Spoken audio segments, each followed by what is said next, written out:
Bom dia, graças e paz a todo mundo. Hoje nós vamos dar sequência aqui, no início da nossa IBD, né? Eu estou falando sobre o tema missões, falando sobre o livro de nome Quando a Igreja se torna Global. Hoje a gente vai ver rapidamente aqui o capítulo 5. Vamos só fazer uma oração para a gente iniciar aqui. Amém? Querido Deus e Pai, nós te agradecemos por mais esse dia, da tua bendita graça e misericórdia renovada sobre nós. O Senhor possa nos abençoar também hoje, Pai, no estudo da tua palavra, na comunhão com o Senhor. Ajuda-nos a crescer no conhecimento da tua palavra e assim Cristo seja cada dia formado em nosso coração, Pai. É a nossa oração em nome de Jesus. Amém. Irmãos, esse livro, só para frisar, é um contexto. O autor que escreve, ele fala do contexto da igreja dele, né? Então, muita coisa a gente tem que levar em conta o contexto. Algumas coisas são da própria igreja, outras coisas são aplicáveis no nosso dia a dia e outras são questionáveis, são discutíveis, né? Então, de repente, alguma coisa que eu possa estar lendo aqui, alguém possa identificar, isso não é muito a nossa realidade, etc. e tal. Mas a gente tem que lembrar que é um livro que fala sobre missões, mas principalmente do contexto de um pastor americano que é o autor do livro. Amém?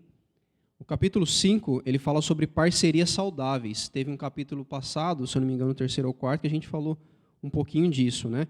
Então, na introdução do capítulo 5, ele nos convida a conversar com alguns missionários que fazem ou fizeram parcerias com igrejas, né? Enquanto alguns falaram sobre parcerias autoritárias e que dificultavam o trabalho missionário, gerando frustrações, outros falarão a respeito de igrejas que realmente o conheceram, o respeitaram, manifestando ali apenas o desejo de serem servos e também de cooperar com a obra. E ele traça dois pontos, ele junta duas palavras, duas características, né, que são dois lados da mesma moeda, que seria confiança e humildade, né? Então, confiança e humildade, elas caminham junto. Onde há confiança é mais fácil agir em humildade, e a humildade, por sua vez, geralmente se manifestará em confiança. Mesmo que no início edificar bons relacionamentos pode-se não parecer um esforço especialmente humilde, mas o melhor modo de edificar parcerias pela humildade é ser implacavelmente seletivo sobre a quem você vai se associar.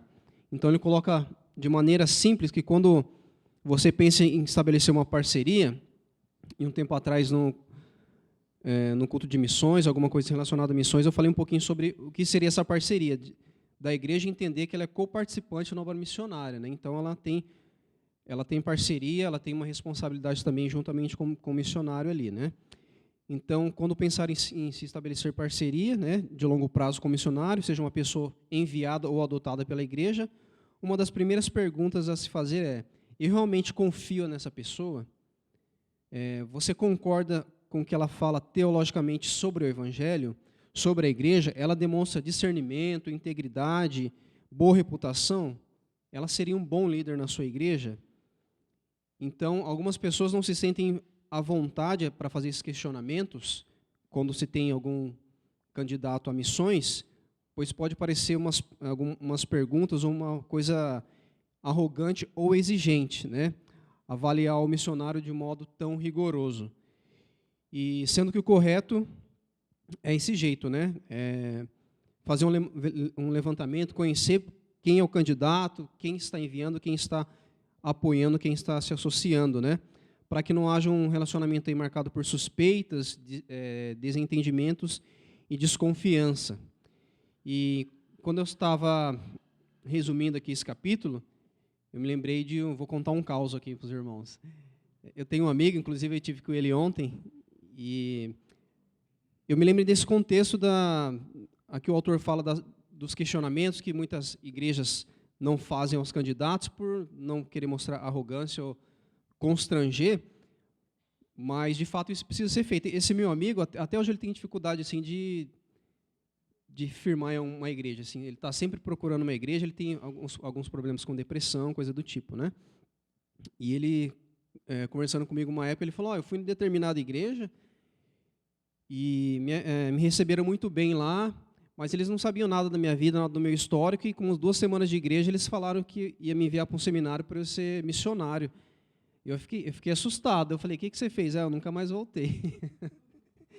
né? Então, é só para ilustrar esse caso, né? E é um caso verídico, verdadeiro, da importância, então, de saber quem está se escolhendo aí para a obra missionária.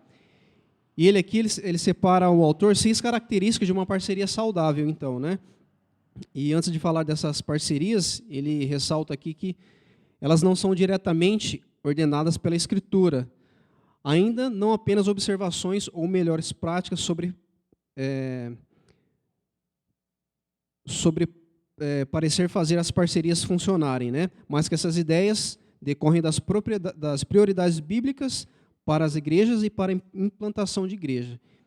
Inclusive, ele cita algumas referências bíblicas aqui, a gente não vai ter tempo de ler todas, mas que essas prioridades incluem a importância da humildade, a criação e a formação do povo de Deus por sua palavra, a beleza da cooperação entre as igrejas em favor do trabalho do Evangelho e a aprovação do Evangelho em relação ao compromisso de amor com missionários específicos.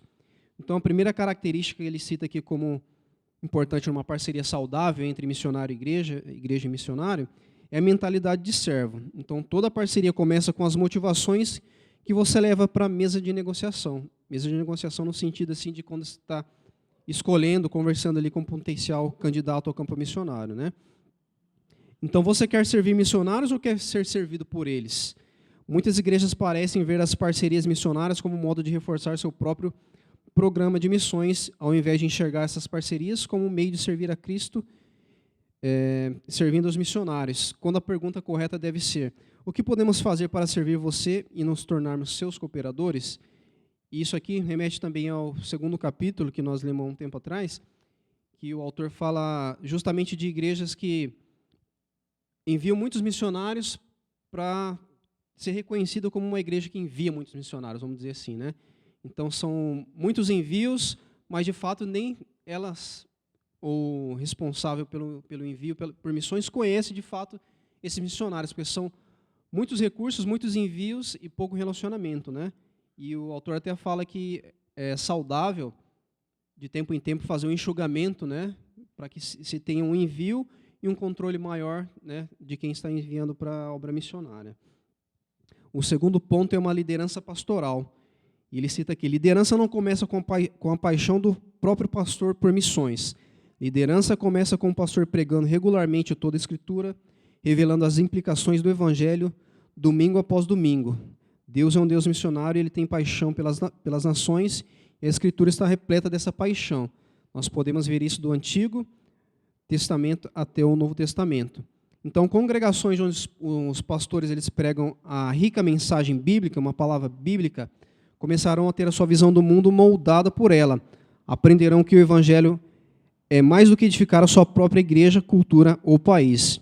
De fato, pregar assim orienta os corações das pessoas à medida que elas escutam que o reino de Deus engloba mais do que apenas o nosso próprio grupo. Ele ainda cita aqui um comentário de John Stott, quando ele visitou uma igreja em uma aldeia inglesa.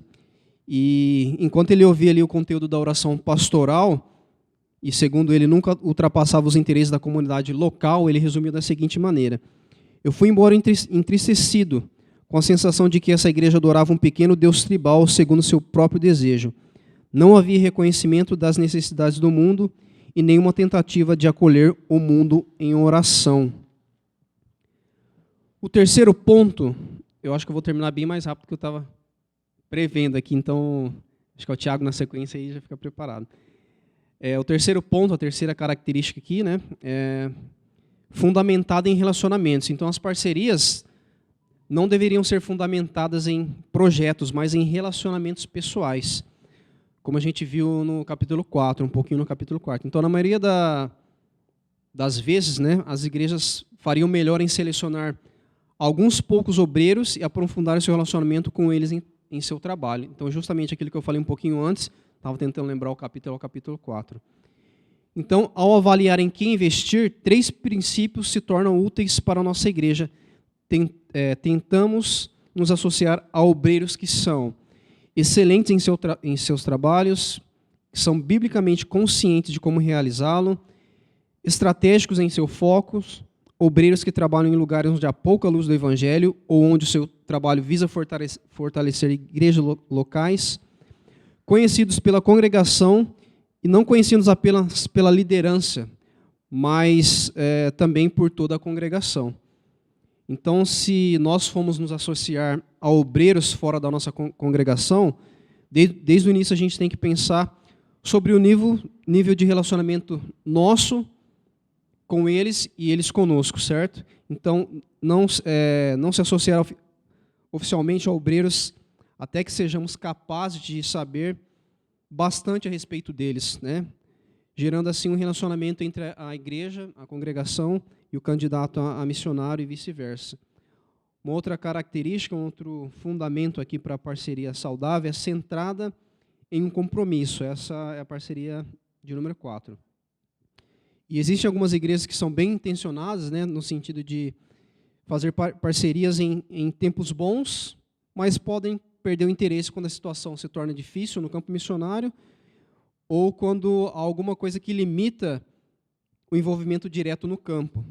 Então, ser centrado em compromisso também significa trabalhar a longo prazo, pelo tempo que essa parceria, pelo tempo que essa obra durar, né? Então, seja anos bons ou anos maus, seja parceria encorajadora ou árdua, seu compromisso com a fidelidade pode ajudar seus obreiros associados a perseverarem na proclamação simples da mensagem do Evangelho, mesmo quando os resultados não são aparentes.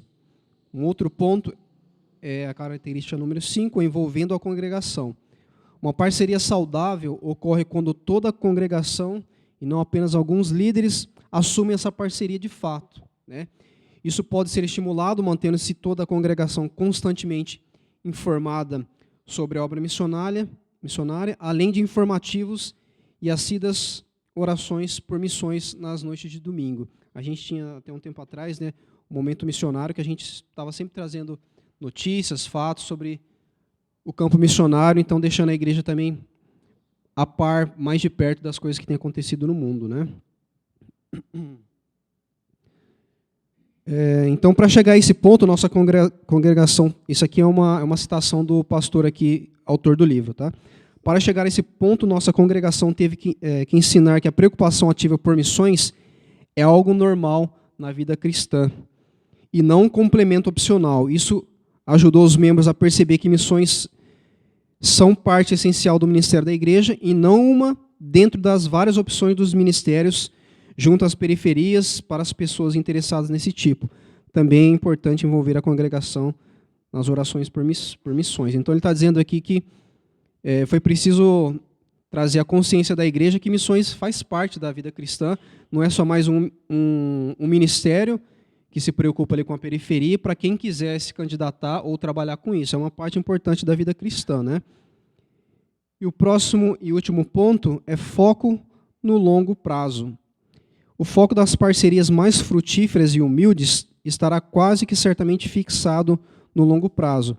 Com isso, o autor ele quer dizer que a igreja deveria trabalhar para manter obreiros oriundos de sua própria congregação no campo missionário e também incentivar o desarraigar de outros membros da própria congregação para fincar suas raízes a longo prazo em outra cultura pela causa do Evangelho. E é também importante incentivar a criação de equipes missionárias ou em parcerias com outras igrejas, não para promover experiências missionárias, mas sim para trabalhos de curto prazo, para que possam apoiar e sustentar trabalhos de longo prazo já existentes, né? Existem agências, grupos missionários que fazem esse trabalho de missões a curto prazo, apoiando trabalhos que já existem. Posso citar o trabalho que eu fiz no Oriente Médio e outros trabalhos que as juntas fazem, outras missões fazem também, né? E o autor encerra esse capítulo dizendo que considerar o amor e respeito mútuo como alicerce das parcerias missionárias é uma ideia não só prudente, mas também bíblica. Ele cita a carta de Paulo aos Filipenses sobre a saudável associação missionária a longo prazo fundamentada na confiança e também no relacionamento, além de modo especial o apoio financeiro por parte dos filipenses. Dá para colocar aí, por gentileza, Filipenses, capítulo 1, versículo 3 ao 8. Vamos fazer uma leitura junto?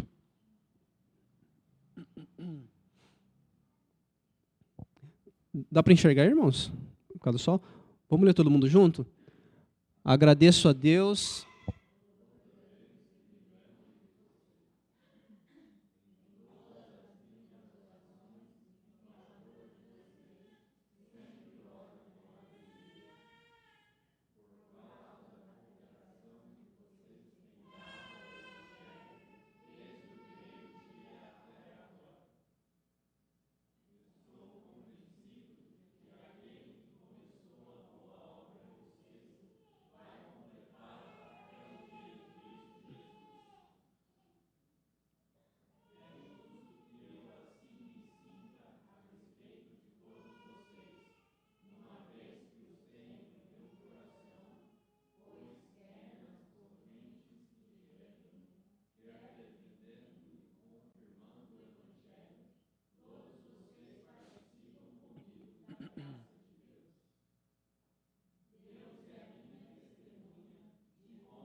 Amém.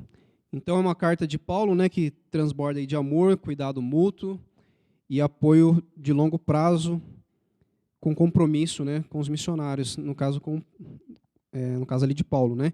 Então esse é um objetivo nobre que a gente deve procurar atingir em nossas parcerias missionárias. Só fazer uma breve recapitulação aqui.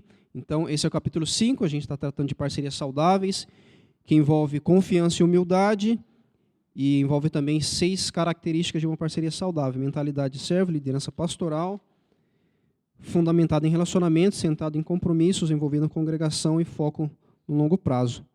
Amém, irmãos? Esse foi o capítulo 5. Tem mais um capítulo ainda, então aí na próxima oportunidade eu compartilho o último capítulo, se eu não me engano. Acho que é o sexto ou o sétimo, preciso conferir lá. Mas agradeço a atenção e a oportunidade e que Deus possa continuar nos abençoando.